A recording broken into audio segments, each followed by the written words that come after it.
Hey everybody, Okay. I'm Ken too. All right. So, something just funky. There we are. I need to minimize that. Yeah. At this point, I am now recording to of our small little group this evening. So, I'm going to be reading out of this tonight, or quoting from this, a little poem. This is something, so we've got in our rotation the Mumonkan and then women's poetry and stories and now women's poetry I'm going to put in there. And I'm going to slip in two more things, and this is one of them. Attakavagga. The Attakavagga is the Book of Eights. So what that is, there are 5 volumes of texts in the Pali Canon. The long discourses, middle-length discourses, connected discourses, and numerical discourses. The 5th volume is called the Khuddaka Nikaya. I forget what that means, but it's basically miscellany. And it includes a whole bunch of different texts. The Dhammapada is in that. The Therigatha and Therigatha, which are the poems of, we're reading some of those on the Women's Night. So there's a bunch of poems of enlightened monastics. Then, what else is in there? The Jataka tales, the tales of Buddha's prior lives when he was offering his life to tigers and so forth as a bodhisattva. There's a whole bunch of other stuff. There's something else I should be remembering, but I can't.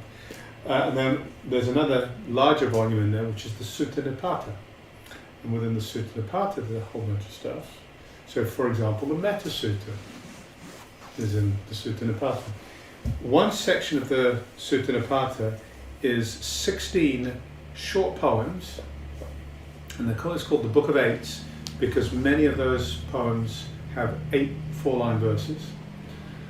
A lot of people read those and they say, well, you know, these poems, they don't have lists. They don't have like the 4 Noble Truths and the Noble Eightfold Paths and the 7 Factors of Enlightenment and 4 powers, whatever, 5 strengths.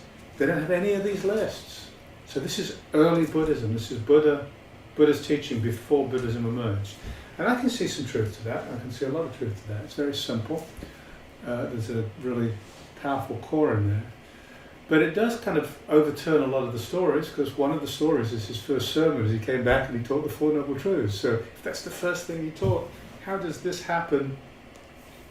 The lists are already there when he's doing the 4 Noble Truths, right? So, but I don't know that it really matters. They're different from most of the teachings in the Pali Canon in that they don't have the lists. They're very simple. They're somewhat like the Dhammapada. They don't talk about Nibbana. They don't talk about awakening in the same way. They just talk about freedom, how to find freedom now. And they talk about 2 things really.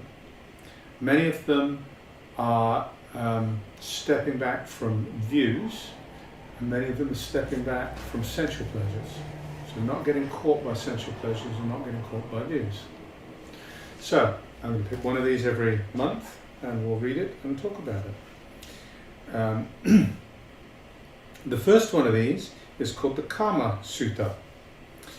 And many of you have probably heard of the Kama Sutra, which, it means the same thing. It's pleasure. It's a word that means several different things. It means pleasure, it means the enjoyment of pleasure, it means the pleasures themselves, and it is also used particularly to talk about sexual pleasures. So the Kama Sutta is this book with all these pornographic pictures and stories of how to have sex. And that's from a philosophical viewpoint where karma, pleasure, is something to be desired because that's one of the good things about our life. This comes at it from exactly the opposite direction, which is not such a good idea, gets you in trouble. So the Kama Sutta. So here we go. I'll read it through once, I may read it through twice, and then I'll read it through more slowly and talk about it. And if you count the verses, you'll find there are 6 in this one, so it's not really, it's more like the Book of Sixes, but so this is an exception there. When desire for sensual pleasure is fulfilled, one will surely be delighted. the mortal has obtained what the mortal wanted. But if this pleasure fades away, the person with this desire, who gives birth to this desire, is pained as if pierced by an arrow. Sidestepping sensual desire, as one would the head of a snake with one's foot, is the mindful one who, while in this world, steps beyond craving. Through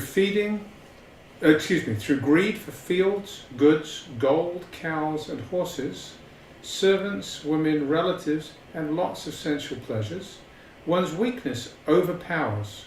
Crushed by many troubles, suffering pours in as water into a leaking boat.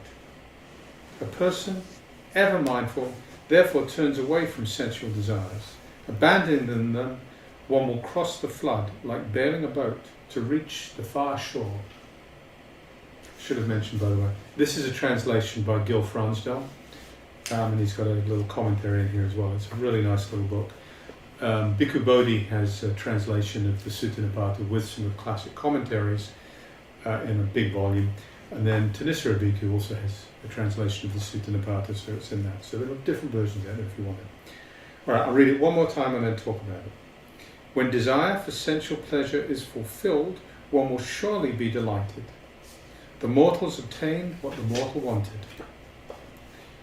But if this pleasure fades away, the person with this desire, who gives birth to this desire, is pained as if pierced by an arrow.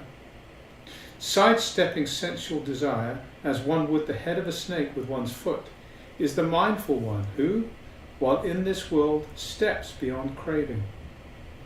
Through greed for fields, goods, gold, cows and horses, servants, women, relatives, and lots of sensual pleasures, one's weakness overpowers, crushed by many troubles. Suffering pours in as water into a leaking boat. A person, ever mindful, therefore turns away from sensual desires. Abandoning them, one will cross the flood like bailing a boat to reach the far shore. So it sounds really simple. It is really simple. It sounds very light. But if we unpack it and we dig into it a little bit, it's very profound. It's very profound. So, when desire for sensual pleasure is fulfilled, one will surely be delighted. The mortal has obtained what the mortal wanted. And so now I'm going to pull on other elements of the Pali Canon that have more structure, more of the lists, more developed teaching models, if you will. So the mortal has obtained what the mortal wanted. There's an idea that, it's not an idea, there's a teaching that is basically, most of us wandering around, we have these desires and we feed our desires, and there's this constant craving and feeding. But we can leave that behind and essentially become immortal. It's the deathless, the unborn. And it's not a human thing, it's what happens when all of that is left behind. So focusing this on the mortal obtained what the mortal wanted is kind of an allusion to we don't have to be stuck and caught in this sense of belonging as this body, as this identity, as this self. This is a choice essentially that we make all the time. Every time we notice a pain in our legs and we think that hurts me, my leg is hurting, or I want a drink of my water. Whatever it is, whenever we get caught on these things and we bring a me into it, we start getting into trouble, and we don't need to.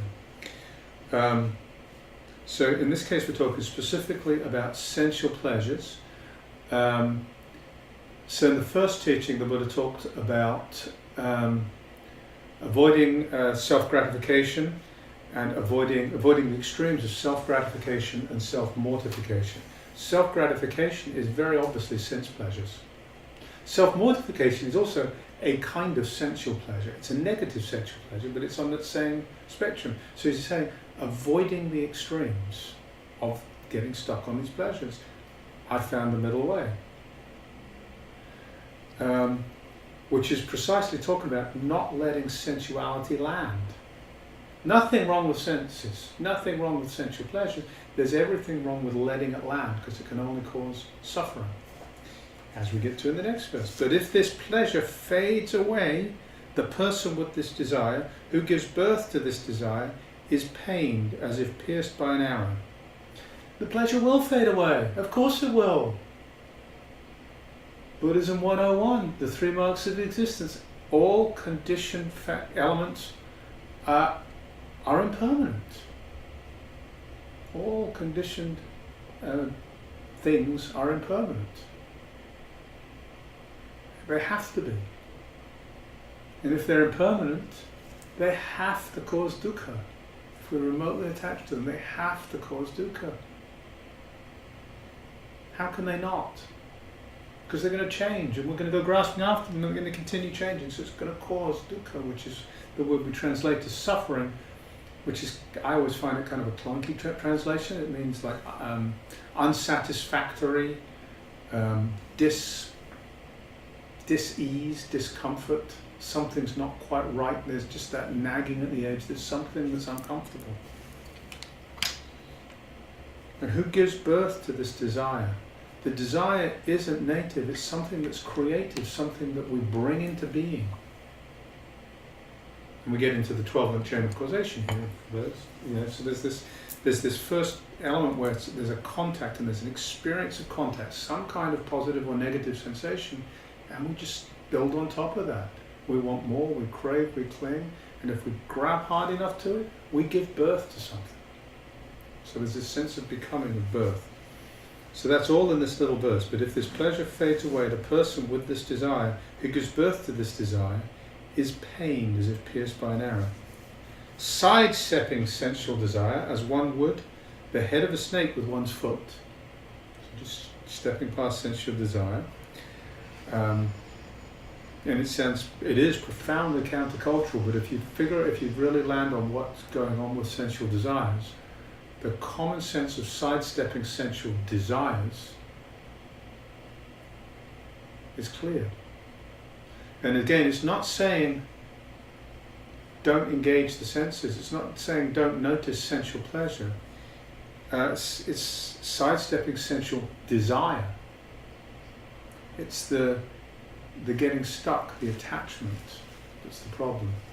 And in other places Buddha talks about, we're made of the 5 aggregates, and the 5 aggregates isn't a problem. We're just, form, feeling, perception, mental formation, consciousness. That's not a problem. That's just a description of what's here, so that we can see more clearly, we can stop. We can break up this idea that there's a solid, permanent I here. They become a problem when they're the factors of clinging, or the 5 clinging aggregates. It's the clinging that's the problem. In the same way, the sense pleasures, they're not a problem. The problem isn't sensuality, it's the strings of sensuality, as it's called elsewhere. It's when when we start getting hooked on sensuality, when it starts landing on us, when we start saying, that feels good, let me have some more of that. Sidestepping sensual desire, as one with the head of a snake with one's foot, is the mindful one. Mindful, always present, always noticing. But the root for Buddha means to wake up, as you all know. Buddha, so we all woke up this morning and we realized, that was sleep. That's a different state than this, which is being awake. I'm now awake. Only we think we're awake. Most of the time we're not. Most of the time we're wandering around in some kind of daydream, and how many times have you driven home and not realized what route you took? And most of the time we're just not there. If you could do that driving a car and not realize till you get home, how many more times during the day is this happening and you don't even notice it's happened? We don't even notice it's happened. We're not really awake. We're awake relative to that, relative to what happened last night, but we're not really awake. Buddha's experience was, we can wake up from this. We can be present 24/7 by 365. We can really see clearly what's going on. And when we do that, we're not seeing things as we see them right now. We're seeing more clearly that all of this is impermanent. There's nothing here to hold on. There's no me here. It's free. There's just total freedom in that. So being awake is simply being free from thinking there's a me in this dream. So that's the direction that the practice of mindfulness takes us in. It's being present, being aware, seeing. So it's really a lot of there's effort required to try and do this. It's a real practice. The mindful one who, while in this world, steps beyond craving, sidestepping sensual pleasure, we step beyond craving. So it's simply saying, if we're not caught on sensual pleasures, there is no craving.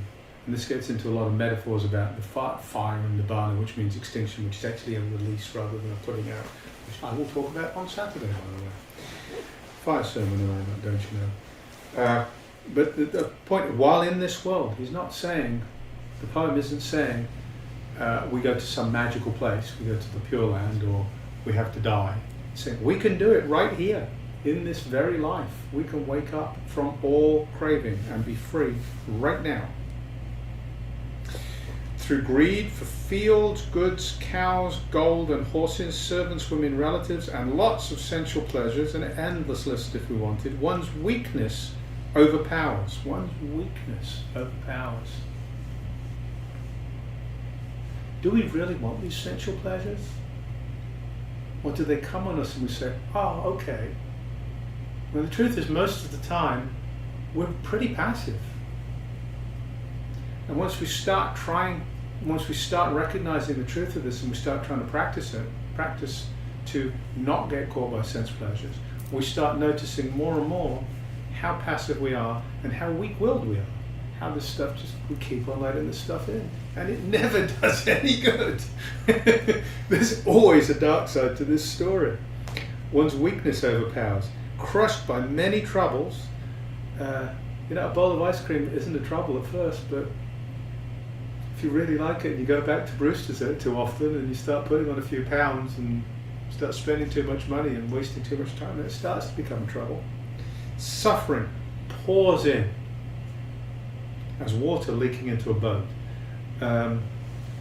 This is interesting because it's looking at the boundary between self and other. And what we're doing, we've created this boundary that separates us.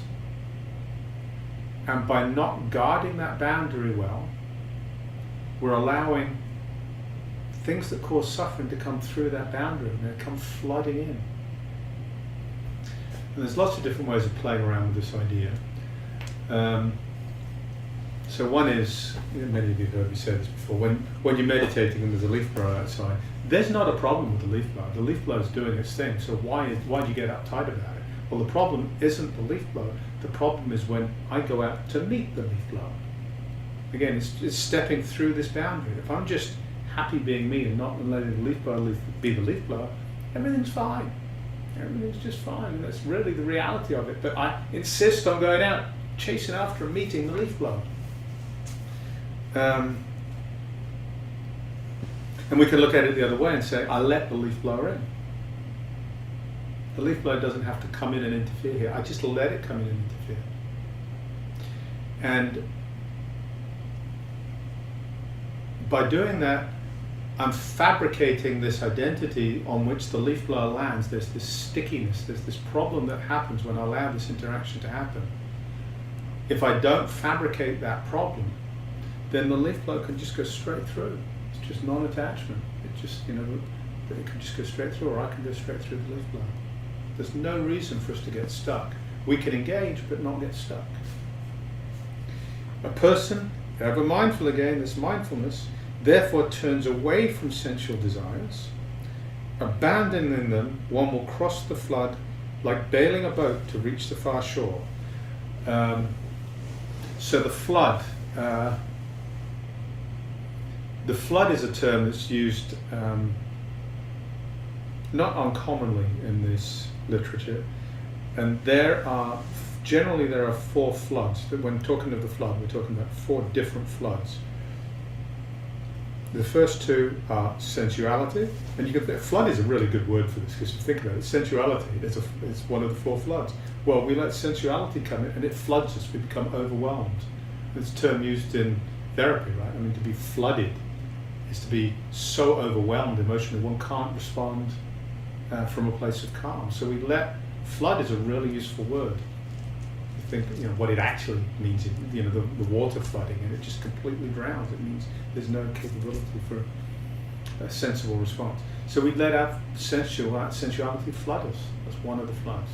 views. I'm right, you're wrong. I've got views about who should be elected, what we should do about global warming, what we should have done about COVID, where we screwed this up, why we shouldn't do that.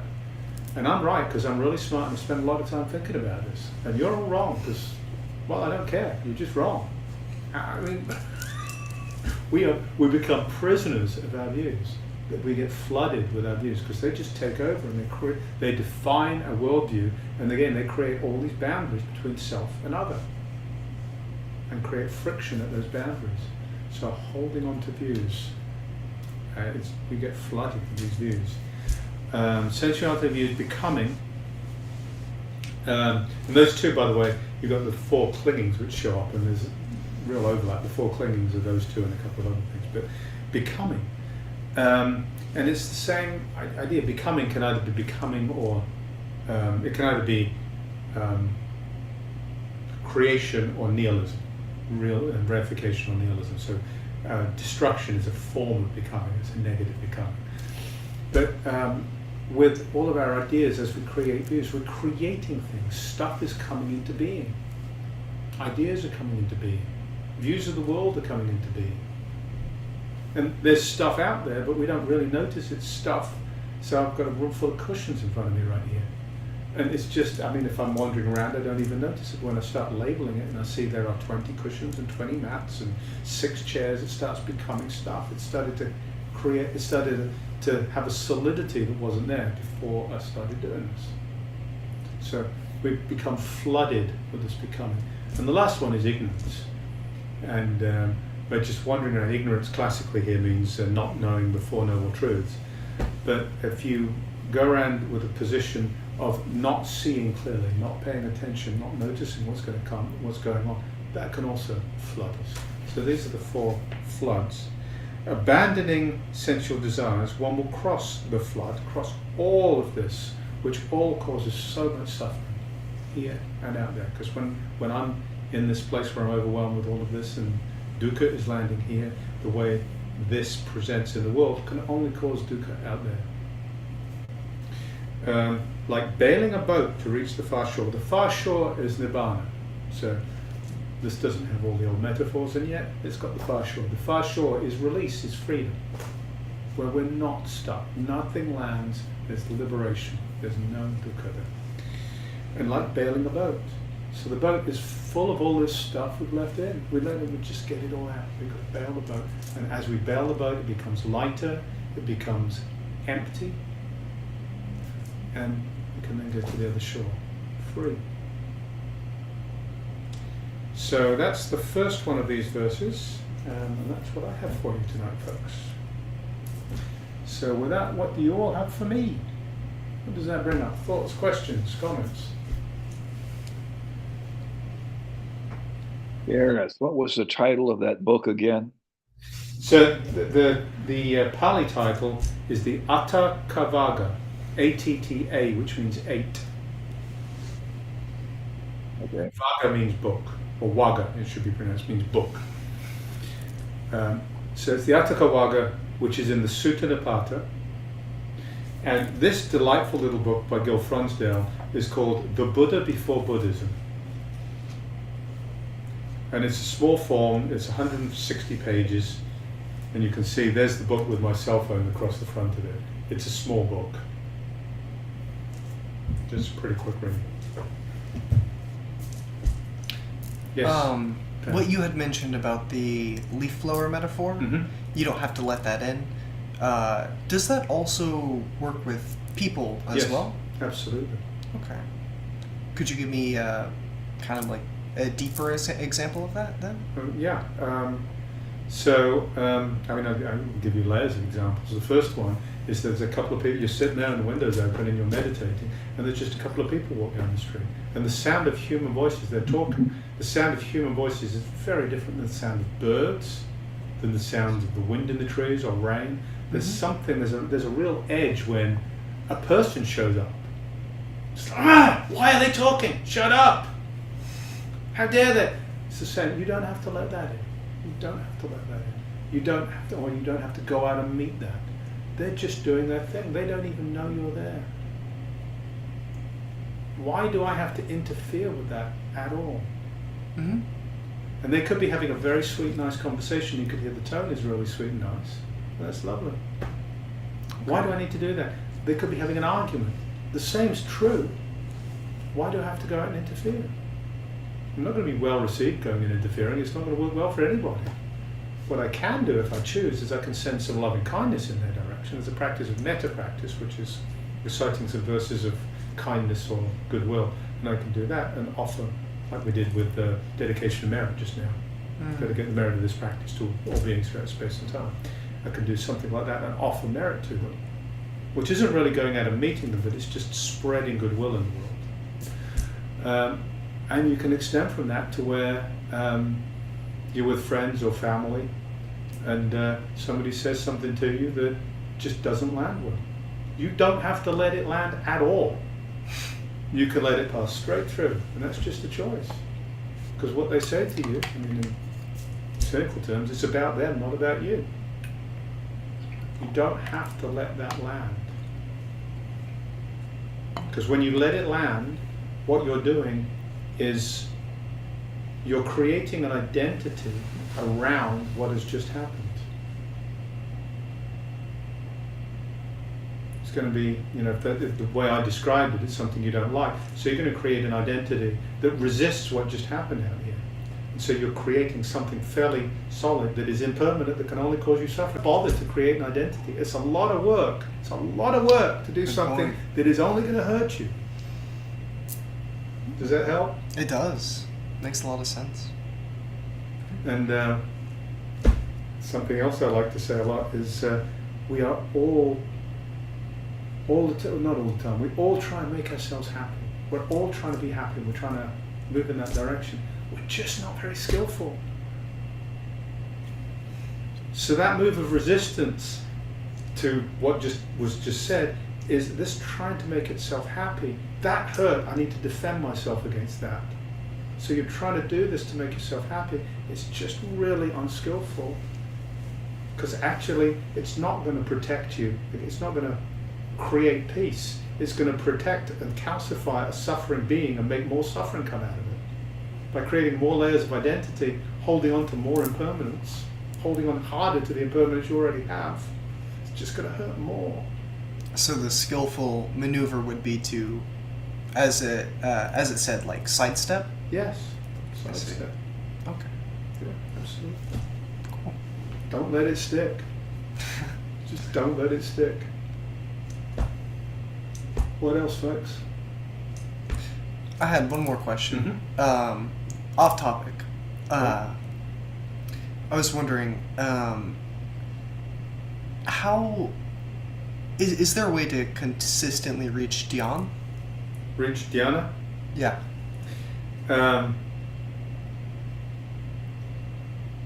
So consistently is That's the issue, right? well, it's a word I can hear consistently to mean always, or I can mean a lot of the time. Mm-hmm. So there are, yes, if you have a solid meditation practice, there are pathways into absorption states that you could develop and cultivate, so they will work almost all the time for you. They're never going to work all the time, but yes, you can do that, so they work a lot. But why? It's fun. But it's fun. Yeah, that's not gonna. It's just another sense pleasure. That too is fabricated. The practice isn't about reaching bliss states. The practice is about seeing how we create our suffering and then letting go of that. And just like going and living on a desert island to get out of all of this mess would make you happy, only then you'd realize there's nobody else there and you're pretty lonely.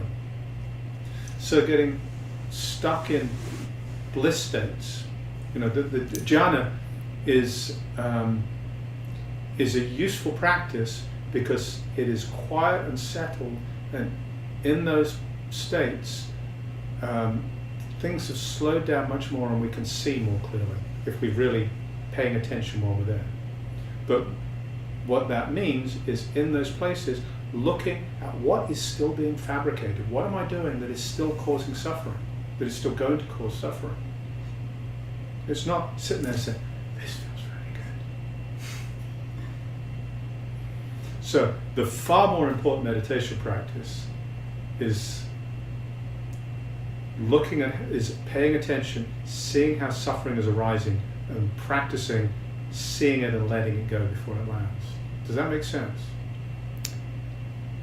I'm understanding it, yeah. So it's probably a longer conversation there, but yeah. Certainly. Okay. Did you have something, Katie? I did. I love the imagery in, excuse me, in the poem. It just, it's, if I was going to put it in kind of my language, it would be, and the value of the imagery in holding that. Yes. And, as you talk about kind of some of these poems about, I think about people who, they live far away. They, you can run this kind of through your head all day long. Yes. while you're whatever you're doing, and it's we always want stuff. Yeah. But it's be careful what you wish for. Yeah.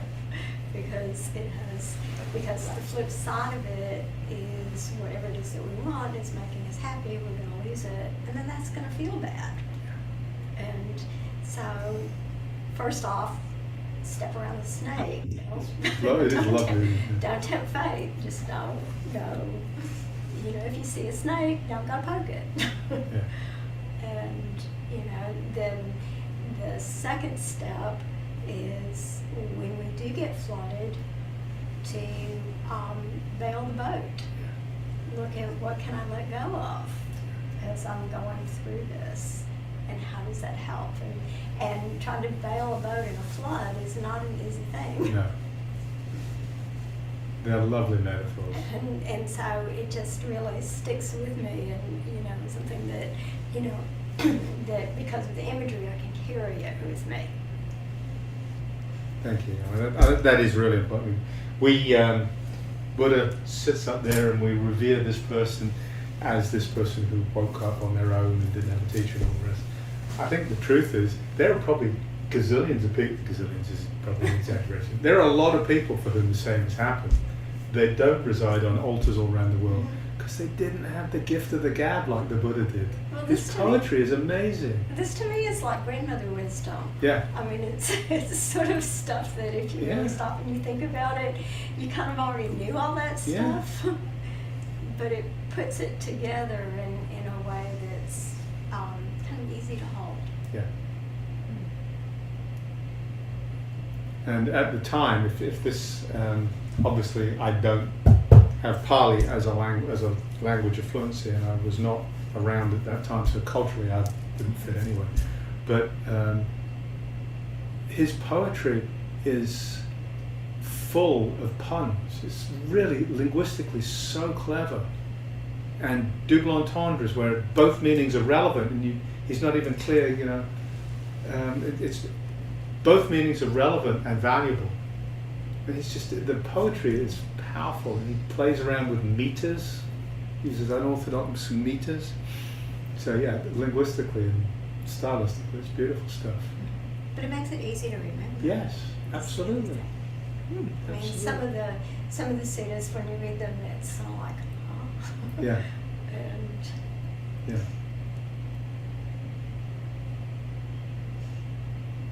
I discovered a lot of the meter stuff recently when I memorized that. Yes. Yeah, it was really fascinating to see how it all comes through, and how a lot of things just repeat. Yeah. And it makes it a lot easier to remember, just like what Katie's talking about. Yeah. And there's so the meter, and then in more than one place, they said not that he spoke or recited, but sang Gita, right? So it's a song. So I suspect there is some truth to the idea that a number of these were actually musical. Why not? Mm-hmm. And that again, that's as an aid to memorization. And when you chanted that, so So Namo Tassa Bhagavato Arahato Sama Sambuddhassa. It's musical. Not profoundly musical, but it's musical enough to be really nice. Again, easy to remember. If you've got something like that to wrap around words that are already telling a lovely story, easy to remember. And desirable to remember. You wouldn't do that. What else? Ken? Yeah, Gareth, you mentioned, or rather the poem mentioned or alluded to the fleeting nature of sensual desires. I think that many of us, as we age and begin to slowly accumulate worldly wisdom, Yeah. begin to realize that sensual pleasures really don't have a very good cost-benefit ratio. You know,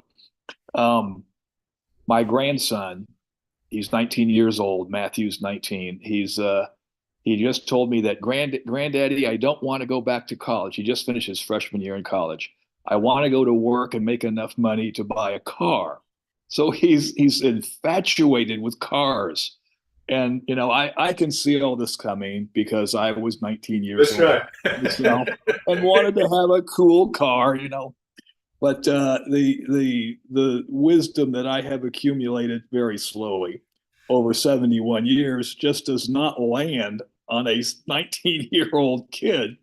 And so he's my grandson. I love him to death. I just kind of smile and nod and say, "Okay, Matthew, yeah, you just go ahead and do whatever you want." But I know that he's going to get very sick and tired of it. He will probably wind up, I'm sure, going back to school. But yeah, even without the serious study of the sutras or a practice of meditation, I think that just age and accumulation of worldly wisdom gets you to see a lot of this stuff. As Katie just said, it's kind of the grandmotherly wisdom that grandparents have been telling you ever since you were a little kid. But certainly the study of the sutras and the practice of meditation speeds up the process tremendously. Well, it's certainly, yes, it helps a lot. And I think of aged relatives I have known. So Millie, I call her, the mother of my ex-wife, Millie from mother-in-law, who I'm actually going to go visit in a couple of weeks. Her house, her couch, there's like a little gap in her couch about as wide as this cushion, and the rest of it is piled up about 18 inches with magazines. There are stacks of magazines on the floor. Her kitchen counters, it's a small kitchen, but I mean, I don't know how she can function in the kitchen. There is so much stuff on the counter. She's the sweetest person. Sweet is probably not. She's a lovely, lovely person. She's, mountain people, so there's the hilarious gun stories we could go through with her. But she's a wonderful human being. And she's very wise and very kind and has her heart's in a great place. And she's a good person. She's not angry, she's kind. But she's got so much stuff. And there are so many people I've come across who, I think of my mother's mother. The wall in her living room was a bookcase, Mills and Boons, which are Harlequin novels. They're the same thing as Harlequin. She must have owned every Harlequin novel that had ever been written. She had a bookshelf full of nothing but these things, like 6 shelves, 12 feet across, kind of thing. So, actually, I don't think that is a universal trajectory for people as they get older. I really don't. And I bet, Ken, you are not immune from the I see, I want, I must have phenomenon. So you get a book title. You just did one. You like this. You write it down. You're going to go buy this thing, right? It certainly is not universal. We all know that from direct experience. But you're not going to pick a book off your shelf and say, I've got one coming in, so I'm going to get rid of one. It's not happening. Right. I passed bibliophilia decades ago. I'm a bibliomaniac now. Yeah, there you go. But I know it, and I can keep somewhat of a lid on it. It's the awareness, the mindful awareness of it. I just enjoy reading. I enjoy gardening, but I'm not a, fanatic about it. But there's still something in there, Ken. There is. I know, It's I know. it's the tail of the ox. It's that old Cohen, right? It's the body gets Right, through, the right. hips get The through. The tail is tail not making doesn't it get through through the the window. window. No, it's just not coming through today. What else? Part of the thing that you're talking about with the floods is it's something that really grabs hold of you. Mm-hmm. I mean, to say, yes, I want a book, particularly a book about Dharma, I mean, that seems like that would be a skillful thing to have or to do. Whereas to say, I have to go buy every Dharma book and I have to go read everything, everything that was ever written, becomes, really, really burdensome or obsessive. Yeah. And so then it becomes more of a, because the flooding is really talking about an obsessive position, and that having a view isn't so bad, but when your view blocks your ability to see somebody else's view and why someone else could have a view, and why they may see the world the way they see it, then then you're hanging on to something that becomes destructive. Yeah. So there's a continuum here, right? Mm-hmm. So yes, the flooding is just extreme, and it's really a bad place to be. But I mean, I do the same thing as Ken just did. I mean, somebody will mention a book, I write it down. I've actually got a couple of things I'm going to not buy them based on this conversation. But there's a couple of things came up in conversation today. I didn't buy them, but I put them down because I was curious. And part of it was courtesy because I wanted to show I was interested in what the person was talking about. But they're in the cart. My wish list on Amazon stretches into the stratosphere. So every mine's almost empty because I went through and I deleted it all because I just decided it was a bad thing to have. I need to do that. But the point I'm getting to is all of these things, they're the leading edge because they do have this tendency, the puncher, right, the proliferation of ideas. They do have this tendency, once you start and they start to get their roots in, it's like the next one and the next one. And the core point you made, Katie, I think is right. It's as long as they don't get in the way of us seeing somebody else's views. Well, they do. They do. Every one of these things we're boxing us was, just a little bit of starting to box ourselves in. Once we let stuff land, we're starting to let it box us in. Plain. What is the boat in this narrative here? Is the boat the operational self, or is it the Dharma, or is it views? What's so the wonderful thing about a metaphor or a simile, if you can figure out which way he's using this, I think it's a metaphor here, is it is not a particular thing. So I think it would be a mistake to say, oh, that's this, because then you would just say that. But the flavor that it's trying to describe is of a sense of identity, of a self, of a presence that is fabricated and fabricating, that is then being flooded with all of these desires. Because it's illusory anyway, is the whole point. When you get to the other shore, you realise there actually wasn't a boat to start with. So is that obtuse enough to it's deal with the question? Yeah, and I get that. Yeah. So does that mean that when people talk to the Buddha, they were essentially talking to the boat? Because there's nobody there, it's just what we saw, or the people there saw. They were just talking to the boat, in a way. You could say that. Yeah, the metaphor will work there too. Because from the other side there wasn't even a boat. No. People just look from the opposite shore and see a boat. Yeah. Yes, you could absolutely say Does that make sense to people? Nope. No. Sorry. That's okay. I So- don't quite understand it myself. What? I'm going to paraphrase it. You tell me if this is what you're talking about. So, the far shore is complete liberation from everything landing. It's not that the world doesn't exist. It does exist, but it exists in a way that we don't think of it existing. It exists as this beautiful, shimmering sea of interconnection where nothing is permanent and nothing is separate, and there's not one and there's not two. It's breathtaking and beautiful, but there's nobody there. Let me just finish this. Sure.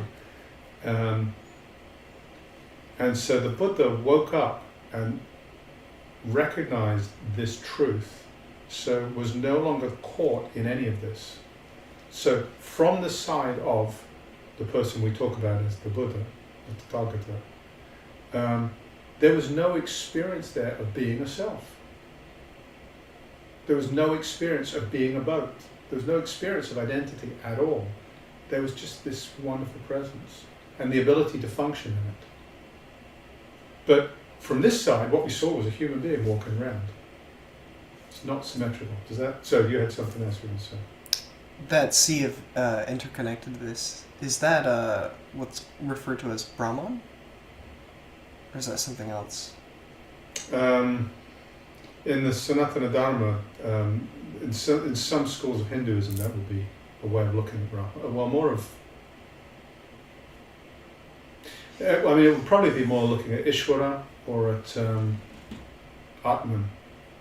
But yes, there's a sense in some of the Hindu schools, so in everything other than the Advaita schools, that what I've just described is given an identity as being God.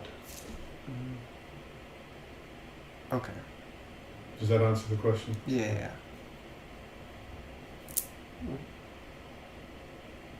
Got time for one last thought or comment or question if anybody has anything. Has everybody heard the story told by the late Kurt Vonnegut? Which one? I don't know that I have, so go ahead and tell us, Ken. Kurt Vonnegut had been invited to a dinner party at the home of some billionaire. And this home was full of all artwork. It had, a 19-car garage and Olympic swimming pools, tennis courts, and marble statues all over the place. Kurt Vonnegut was out on the back patio talking with somebody, and he mentioned, I have something that this man will never, ever have. And the other guy said, well, what's that? He said, enough. I have enough. This man, this billionaire, will never have enough. He is suffering greatly. Yeah. It's hackneyed but true. We talk of we don't own our possessions; they own us. Yeah. It's absolutely true. Yeah, it's a lovely story. Thank you, Ken. And with that, let us all get on with the rest of our evenings. Bye-bye, Zoom. Bye, everybody. Good to see you.